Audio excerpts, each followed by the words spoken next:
आपके ख्याल में नेगोशिएशन फेलियर की सबसे बड़ी वजह क्या है? हाँ, शाबाश, इसका एक लफ्ज, हाँ, स्टिफनेस, इसका एक अच्छा सा लफ्ज बताएं। और कोई एक लफ्ज और अच्छा सा बताएं, वो बताएं जो मेरे दिल में है। ईगो। ईगो। तो मेरे जाती ख्याल के अंदर लीडर की कोई ईगो नहीं होती, लीडर की बेइज्जती नहीं होती, बेइज्जती होती नहीं उसकी। क्योंकि आपको पता है बेइज्जती होती क्या है? नहीं, बेइज्जती जरा तो उसको समझिएगा जरा प्लीज, नाजुक बात है। ईगो, मेरी देखें, ईगो की 1000 डेफिनेशंस और होंगी। I know since we are recording it this message may go all over the world, तो हो सकता है बहुत सारे लोग ईगो की नई डेफिनेशंस बताएं जो मेरी अंडरस्टैंडिंग है। उस एक पर्सपेक्टिव के अंदर ईगो का मतलब यह है considering yourself what you are not and then trying your hard to protect that thing. अस्सी जट उन्ने हैं, अस्सी जट उन्ने हैं भाईजान, असी साडा यह अकीदा है। मैं head of the department of surgery हूं। Are you head of department of surgery?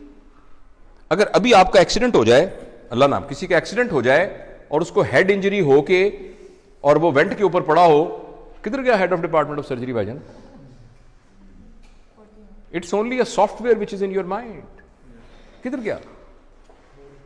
मैं जट हूं, मैं फलां हूं, मेरा वो अकीदा है, मेरा ये अकीदा है। दिस इज, गौर से सुनिएगा मेरा फिक्रा, considering yourself what you are not and then trying to protect it. मैं वार्ड का प्रोफेसर हूं, यू आर एक्चुअली नॉट। आपका नाम जावेद इकबाल है, आप जावेद इकबाल हैं, आपको रिस्पॉन्सिबिलिटी दी गई है head of department of surgery की, जो कुछ अरसे के बाद आपसे ले ली जाएगी, और आपसे पहले भी एक बंदे को दी गई थी। So if I am head of department of surgery, I forget that I am Javed Iqbal. अगर मेरे head of department of surgery के ऊपर कोई हट लगा, जरा सा भी दब्बा आया, यानी यह कि मैं कमरे में आया था, कूट के खड़ा नहीं हुआ, ऐसी की तैसी इनकी जरूरत क्या हुई खड़े। इसका नाम ईगो होता है। Ego is protecting your understanding about yourself which you are not. इसका नाम बेइज्जती होता है। थोड़ी देर के लिए आपको पता लग जाए कि मैं हूं क्या, थोड़ी देर के लिए आपको पता लग जाए कि मैं हूं क्या, आपकी सारी ईगो खत्म हो जाएगी। और सच भी यह कि हम कुछ भी नहीं है। और अगर आप इजाजत दें और थोड़ी देर के लिए ट्राई करना चाहें, मैं जरा मास्क ले लूं क्योंकि मैं आपके जरा करीब आ रहा हूं 6 फुट के डिस्टेंस से। अगर फर्ज करें मैं ऐसे मिसाल के तौर पे कह रहा हूं, आपको सिर्फ यह कहूं कि मुंह आपका बंद कर दूं और नाक भी बंद कर दूं, सिर्फ आपको पता है हवा के अंदर ये जो मॉलिक्यूल फिर रहा है ऑक्सीजन का, जो कि हवा से निकल के आपके नाक के थ्रू आपके लंग्स में गया और लंग्स से फिर आपकी मेम्ब्रेन से क्रॉस होता हुआ ब्लड में गया और ब्लड से आपके ब्रेन में गया और आप अलर्ट हुए, इसको कितनी देर के लिए रोक लें, the human being will become a carrot, जिसको वेजिटेटिव फॉर्म कहते हैं। आपने सुना वेजिटेटिव फॉर्म? वो वेजिटेबल क्या होती है? कैरेट होती है ना, मूली और गाजर होती है। तो एक इंसान को मूली और गाजर बनने में आपको हैरानी होगी 4 मिनट का फासला है। उस 4 मिनट की रस्सी के ऊपर आप कह रहे हैं मैं बड़ी शाय भाई, मैं बड़ा बदमाश है इलाके का, मेरी भी कोई इज्जत है, मेरी भी कोई ताकत है। क्या इज्जत है आपकी? हैसियत क्या है? वही बात समझ रहे हैं आप? हाँ जी। मैं आपको सहाबा के वाकयात में से एक वाकया सुनाता हूं।